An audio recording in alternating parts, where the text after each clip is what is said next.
ಸ್ನೇಹಿತರೆ, ಎಲ್ರಿಗೂ ನಮಸ್ಕಾರ. TM ಲರ್ನಿಂಗ್ ಸೆಂಟರ್ ಯೂಟ್ಯೂಬ್ ಚಾನಲ್ಗೆ ನಿಮ್ಮೆಲ್ಲರಿಗೂ ಸ್ವಾಗತವನ್ನು ಕೋರ್ತಾ ಈ ವಿಡಿಯೋದಲ್ಲಿ ನಾನು ನಿಮಗೆ ಸ್ಪರ್ಧಾತ್ಮಕ ಪರೀಕ್ಷೆಗಳಿಗೆ ವಿವರಣೆಯೊಂದಿಗೆ ಕೆಲವು ಸಾಮಾನ್ಯ ಜ್ಞಾನದ ಬಹು ಆಯ್ಕೆಯ ಪ್ರಶ್ನೆಗಳನ್ನು ತೊಗೊಂಡು ಬಂದಿದ್ದೀನಿ.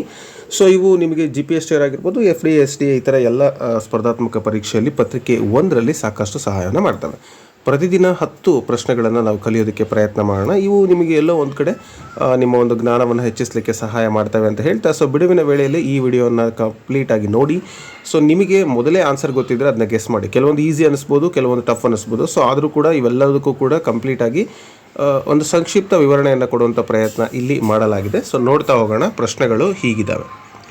ಮೊದಲನೇ ಪ್ರಶ್ನೆ, ನಮ್ಮ ಸೌರವ್ಯೂಹದ ಕೆಳಗಿನ ಯಾವ ಗ್ರಹಗಳಲ್ಲಿ ಕೆಂಪು ಗ್ರಹ ಅಂಥೇಳಿ ಕರಿತೀವಿ? ಅಂದರೆ ಯಾವ ಗ್ರಹಗಳನ್ನು ಕೆಂಪು ಗ್ರಹಗಳ ಪಟ್ಟಿ ಕೊಟ್ಟಿದ್ದಾರೆ, ಅದರಲ್ಲಿ ರೆಡ್ ಪ್ಲಾನೆಟ್ ಅಂತ ನಾವು ಯಾವುದನ್ನು ಕರಿತೀವಿ ಅಂತೇಳಿ ಕೇಳಿದ್ದಾರೆ.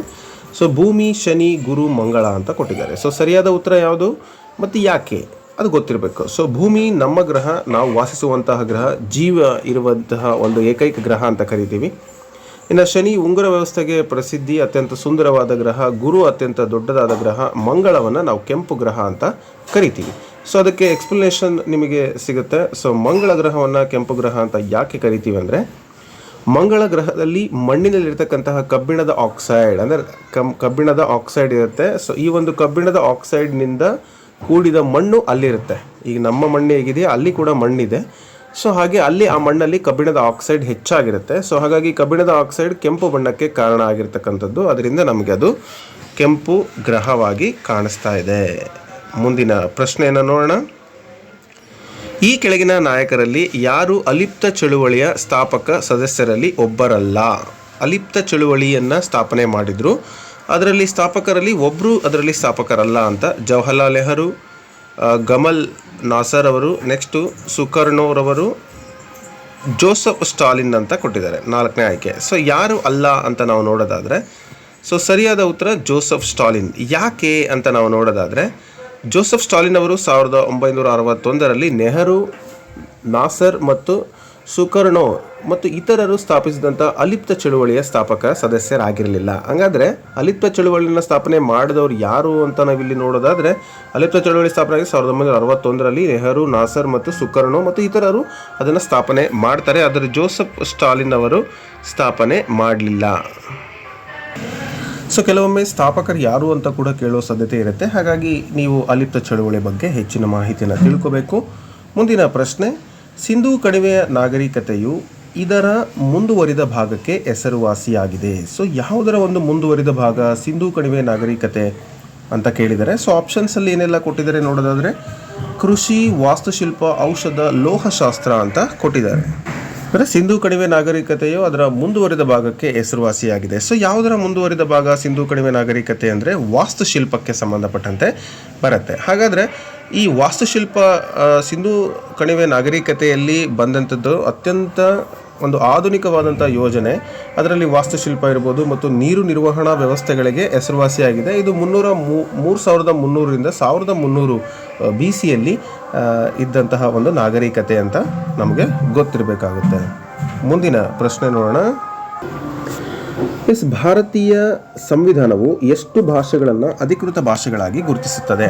ಅಂದರೆ ಈಗ ನಮಗೆ ಅಫಿಷಿಯಲ್ ಲ್ಯಾಂಗ್ವೇಜಸ್ಸು ಎಷ್ಟು ಇದ್ದಾವೆ ಅಂತ ಇಂಡಿಯನ್ ಕಾನ್ಸ್ಟಿಟ್ಯೂಷನ್ ಪ್ರಕಾರ ಎಷ್ಟಿದ್ದಾವೆ ಈಗ ಪ್ರೆಸೆಂಟು 2024ರಲ್ಲಿ. ನೀವು ಮುಂದೆ ಈ ವಿಡಿಯೋ ನೋಡಿದರೆ 2025ಕ್ಕೆ ನೋಡ್ಬೋದು ಅಥವಾ ಇನ್ನೂ ಯಾವಾಗಲೂ ನೋಡ್ಬೋದು. ಬಟ್ ಈಗ ಪ್ರೆಸೆಂಟ್ ಇರತಕ್ಕಂಥದ್ದು 2024ರಲ್ಲಿ ಎಷ್ಟಿದ್ದಾವೆ ಅಂತ ನೋಡೋದಾದರೆ, ವಿತೌಟ್ ಆಪ್ಷನ್ ನೀವು ಹೇಳಲಿಕ್ಕೆ ಪ್ರಯತ್ನ ಮಾಡಿ ಅಥವಾ ಗೆಸ್ ಮಾಡಿ. ಎಸ್, ನಿಮ್ಮ ಗೆಸ್ಸಿಂಗ್ ಪ್ರಕಾರ ಇಲ್ಲಿ ಆಪ್ಷನ್ಸ್ ಇದ್ದಾವೆ ನೋಡಿ. ಆಪ್ಷನ್ಸಲ್ಲಿ 18, 22, 25, 30 ಅಂತ ಕೊಟ್ಟಿದ್ದಾರೆ. ಸರಿಯಾದ ಉತ್ತರ ಯಾವುದು ಅಂದರೆ 22. ಸೊ 22 ಸರಿಯಾದ ಉತ್ತರ. 22 ಭಾಷೆಗಳನ್ನು ಅಧಿಕೃತ ಭಾಷೆಗಳು ಅಂತೇಳಿ ಸಂವಿಧಾನದಲ್ಲಿ ನಾವು ನೋಡ್ತಾ ಹೋಗ್ತೀವಿ. ಅದಕ್ಕೆ 8ನೇ ಶೆಡ್ಯೂಲ್ನ ಪ್ರಕಾರ ಭಾರತೀಯ ಸಂವಿಧಾನವು 22 ಭಾಷೆಗಳನ್ನು ಅಧಿಕೃತ ಭಾಷೆಗಳಾಗಿ ಗುರುತಿಸುತ್ತದೆ. ಸೊ ಹಾಗಾದರೆ ಯಾವ ಆ ಭಾಷೆಗಳು ಅಂತ ನೋಡೋದಾದರೆ, ಹಿಂದಿ, ಬೆಂಗಾಳಿ, ಮರಾಠಿ, ತೆಲುಗು, ತಮಿಳು, ಗುಜರಾತಿ, ಉರ್ದು, ಕನ್ನಡ, ಒಡಿಯಾ, ಮಲಯಾಳಂ, ಪಂಜಾಬಿ, ಅಸ್ಸಾಮಿ, ಮೈಥಿಲಿ, ಬಿಲೋಡಿ ಅಥವಾ ಭಿಲಿ, ಸಂಥಾಲಿ, ಕಾಶ್ಮೀರಿ, ಗೋಂಡಿ, ನೇಪಾಳಿ, ಸಿಂಧಿ, ಡೋಗ್ರಿ, ಕೊಂಕಣಿ ಮತ್ತು ಮಣಿಪುರ ಭಾಷೆ ಮೈತೇಯಿ, ಸೊ ಮಣಿಪುರ ಅಂತ ಕೂಡ ಕರೀತಾರೆ. ಸೊ ಇದು 8ನೇ ಶೆಡ್ಯೂಲ್ನ ಪ್ರಕಾರ ಭಾರತೀಯ ಸಂವಿಧಾನವು 22 ಅಧಿಕೃತ ಭಾಷೆಗಳನ್ನು ಗುರುತಿಸುತ್ತೆ ಅಂತ ನಾವಿಲ್ಲಿ ಹೇಳ್ಬೋದು. ಸೊ ನೆಕ್ಸ್ಟು ಮುಂದಿನ ಪ್ರಶ್ನೆ, ಮೊದಲ ಮಾನವ ಬಾಹ್ಯಾಕಾಶ ಹಾರಾಟವನ್ನು ಇವರಿಂದ ಸಾಧಿಸಲಾಯಿತು. ಸೊ ಯಾರಿಂದ ಒಂದು ಸಾಧನೆಯನ್ನು ಮಾಡಲಾಯಿತು ಅಂತ ಪ್ರಶ್ನೆಯನ್ನು ಕೇಳಿದರೆ ಆಪ್ಷನ್ಸ್ ಈ ಥರ ಇದ್ದಾವೆ: ನೀಲ್ ಆರ್ಮ್ಸ್ಟ್ರಾಂಗ್, ಯೂರಿ ಗಾಗರಿನ್, ಮತ್ತು ಅಲನ್ ಶೆಫರ್ಡ್, ಸ್ಯಾಲಿ ರೈಡ್ ಅಂತ ಹೇಳಿ ಕೊಟ್ಟಿದ್ದಾರೆ. ಸೊ ಸ್ಯಾಲಿ ರೈಡ್, ಇದರಲ್ಲಿ ಯಾರು ಸರಿಯಾದ ಉತ್ತರ ಅಂದರೆ ಮೊದಲ ಮಾನವನ ಬಾಹ್ಯಾಕಾಶ ಹಾರಾಟವನ್ನು ಸಾಧನೆ ಮಾಡಿದ್ದು ಯಾರಿಂದ ಅಂತ. ಸೊ ಸರಿಯಾದ ಉತ್ತರ ಯೂರಿ ಗಾಗರಿನ್. ನಿಮಗೆಲ್ಲ ಗೊತ್ತಿದೆ, ಯೂರಿ ಗಾಗರಿನ್ ಅವರು ಏಪ್ರಿಲ್ 12, 1961ರಂದು ಸೋವಿಯತ್ ಬಾಹ್ಯಾಕಾಶ ನೌಕೆ ವೋಸ್ಟಾಕ್ 1, ಇದನ್ನು ಕೂಡ ಕೇಳ್ತಾರೆ ನಿಮಗೆ ಪ್ರಶ್ನೆ, ಸೋವಿಯತ್ನ ಬಾಹ್ಯಾಕಾಶ ನೌಕೆ ವೋಸ್ಟಾಕ್ 1ರಲ್ಲಿ ಬಾಹ್ಯಾಕಾಶಕ್ಕೆ ಪ್ರಯಾಣಿಸಿದಂತಹ ಮೊದಲ ಮಾನವರಾಗಿದ್ದರು. ಓಕೆ, ಇನ್ನು ಮುಂದಿನ ಪ್ರಶ್ನೆ ನೋಡೋಣ. ಲಿಯನಾರ್ಡೋ ಡಾ ವಿನ್ಸಿಯ ಈ ಕೆಳಗಿನ ಯಾವ ಪ್ರಸಿದ್ಧ ವರ್ಣಚಿತ್ರವನ್ನು ಲಾ ಜಿಯೋಕೊಂಡಾ ಎಂದು ಕರೆಯುತ್ತಾರೆ? ಸೊ ಆಪ್ಷನ್ಸಲ್ಲಿ ಇರುವಂಥ ಆಯ್ಕೆಗಳನ್ನು ನೋಡಿ, ಅಥವಾ ನಿಮಗೆ ಮೊದಲೇ ಗೊತ್ತಿದ್ದರೆ ಉತ್ತರವನ್ನು ಹೇಳಲಿಕ್ಕೆ ಪ್ರಯತ್ನ ಮಾಡಿ. ಆಪ್ಷನ್ಸಲ್ಲಿ ಈ ಥರ ಇದೆ: the last supper, Mona Lisa, scream, starry night. So ಯಾವುದು ಇದಕ್ಕೆ ಸರಿಯಾದ ಉತ್ತರ ಅಂತ ನೋಡೋದಾದರೆ ಮೊನಾಲಿಸಾ ಸರಿಯಾದ ಉತ್ತರ ಆಗುತ್ತೆ. ಲಿಯನಾರ್ಡೋ ಡಾ ವಿನ್ಸಿ ಅವರು ಚಿತ್ರಿಸಿದಂತಹ ಮೊನಾಲಿಸಾ ಪ್ರಪಂಚದ ಅತ್ಯಂತ ಪ್ರಸಿದ್ಧ ವರ್ಣಚಿತ್ರಗಳಲ್ಲಿ ಒಂದಾಗಿದೆ. ಸೊ ನೀವೆಲ್ಲ ಇದನ್ನು ಕೇಳಿರ್ಬೋದು, ಮತ್ತು ಇದನ್ನು ಲಾ ಜಿಯೋಕೊಂಡಾ ಅಂಥೇಳಿ ಕರೀತಾರೆ ಅಂತಕ್ಕಂಥದ್ದು. ಅದು ಟ್ರಾನ್ಸ್ಲೇಷನ್ನಿಂದ ಬೇರೆ ಆಗಿರ್ಬೋದು, ಸರಿಯಾದ ಒಂದು ಪದಗಳು ಕೆಲವೊಮ್ಮೆ ಮಿಸ್ಟೇಕ್ ಆಗಿರುತ್ತೆ. ಸೊ ನೀವು ಇತಿಹಾಸದಲ್ಲಿ ಅಥವಾ ಇದ್ರ ಬಗ್ಗೆ ಗೊತ್ತಿರೋರು ಕಮೆಂಟ್ ಮೂಲಕ ಇದ್ರ ಬಗ್ಗೆ ಡೀಟೇಲ್ ಆಗಿ ಗೊತ್ತಿದ್ರೆ ತಿಳಿಸ್ಕೊಡ್ಬೋದು. ಮೊನಾಲಿಸಾ ನೀವೆಲ್ಲ ಕೇಳಿರ್ತಕ್ಕಂತಹ ಪ್ರಸಿದ್ಧ ಹೆಸರು ಮತ್ತು ಚಿತ್ರ ಅಂತ ಕೂಡ ನಿಮಗೆ ಗೊತ್ತಿದೆ. ಇನ್ನು ನಮ್ಮ ಸೌರವ್ಯೂಹದ ಅತಿ ದೊಡ್ಡ ಗ್ರಹ ಯಾವುದು? ಸೊ ಆಲ್ರೆಡಿ ನಾನು ನಿಮ್ಗೆ ಇದ್ರ ಬಗ್ಗೆ ಹೇಳಿದ್ದೀನಿ, ಜಾಸ್ತಿ ವಿವರಣೆಯನ್ನು ಕೊಡ್ಲಿಕ್ಕೆ ಹೋಗಲ್ಲ. ಭೂಮಿ, ಶನಿ, ಗುರು, ಯುರೇನಸ್ ಅಂತ ಇದೆ. ಸೊ ಜುಪಿಟರ್ ಅಥವಾ ಗುರು ಗ್ರಹ ಭೂಮಿಯ ಅತ್ಯಂತ ದೊಡ್ಡ, ಅಂದರೆ ಸೌರವ್ಯೂಹದ ಅತ್ಯಂತ ದೊಡ್ಡ ಗ್ರಹ ಅಂತ ಹೇಳ್ತಾರೆ. ಅಂದರೆ ಗುರುಗ್ರಹ ಸೌರವ್ಯೂಹದಲ್ಲಿ ಅತ್ಯಂತ ದೊಡ್ಡ ಗ್ರಹವಾಗಿದ್ದು ಸುಮಾರು 1,42,984 ಕಿಲೋಮೀಟರ್ ವ್ಯಾಸವನ್ನು ಹೊಂದಿದೆ. ಸೊ ಅದರ ವ್ಯಾಸ ನಿಮಗೇನಾದರೂ ಕೇಳಿದರೆ ಪರೀಕ್ಷೆಯಲ್ಲಿ, ಸೊ ನೀವು ಇದನ್ನು ನೆನಪಿಟ್ಕೊಳ್ಳಿ, 88,846 ಮೈಲಿಗಳು ಅಥವಾ 1,42,984 ಕಿಲೋಮೀಟರ್ಗಳು ವ್ಯಾಸವನ್ನು ಹೊಂದಿದೆ. ಸೊ ಇದು ಎಕ್ಸಾಕ್ಟಾ ಸರ್ ಅಂದರೆ ಇಲ್ಲ, ಅಪ್ರಾಕ್ಸಿಮೇಟ್ಲಿ ಮಾಡಿರ್ತಾರೆ. ಭೂಮಿಯ ಒಂದು ವ್ಯಾಸ ಆಗಿರ್ಬೋದು ಅಥವಾ ಇತರೆ ಗ್ರಹಗಳ ವ್ಯಾಸ ಆಗಿರ್ಬೋದು, ಅಪ್ರಾಕ್ಸಿಮೇಟ್ಲಿನೇ ಇರುತ್ತೆ, ಎಕ್ಸಾಕ್ಟ್ ಇರಲ್ಲ. ಅದು ಫಿಸಿಕ್ಸಲ್ಲಿ ಕೆಲವೊಂದೆಲ್ಲ ಕಾಲ್ಪನಿಕವಾಗಿರ್ತವೆ. ಸೊ ಆದರೂ ಕೂಡ ಈಗಿರುವಂತಹ ಡಾಟಾ ಪ್ರಕಾರ ಇದೇ ಒಂದು ಸರಿಯಾದ ಉತ್ತರ ಅಂತ ನೀವು ಅಂದ್ಕೋಬೇಕು. ನೆಕ್ಸ್ಟ್, ಮೊದಲ ಯಶಸ್ವಿ ಹೃದಯ ಕಸಿ ನಡೆಸಲಾಯಿತು ಯಾರು ನಡೆಸಲಾಗಿದ್ದು ಯಾರು ಅಂತ? Doctor Christian Bernard, doctor Sigmund Freud, doctor Albert Einstein, doctor Alexander Fleming. So ಸರಿಯಾದ ಉತ್ತರ doctor Christian Bernard. Doctor Christian Bernard ಅವರು ಡಿಸೆಂಬರ್ 3, 1967ರಂದು ದಕ್ಷಿಣ ಆಫ್ರಿಕಾದ ಕೇಪ್ ಟೌನ್ನಲ್ಲಿ ಮೊದಲ ಯಶಸ್ವಿ ಮಾನವನಿಂದ ಮನುಷ್ಯನಿಗೆ ಹೃದಯದ ಕಸಿ ಮಾಡಿದರು. ಸೊ ಈ ಕಸಿಯನ್ನು ಮಾಡಿಸಿದಂತಹ ಡಾಕ್ಟರ್ ಹೆಸರು ಡಾಕ್ಟರ್ ಬರ್ನಾರ್ಡ್.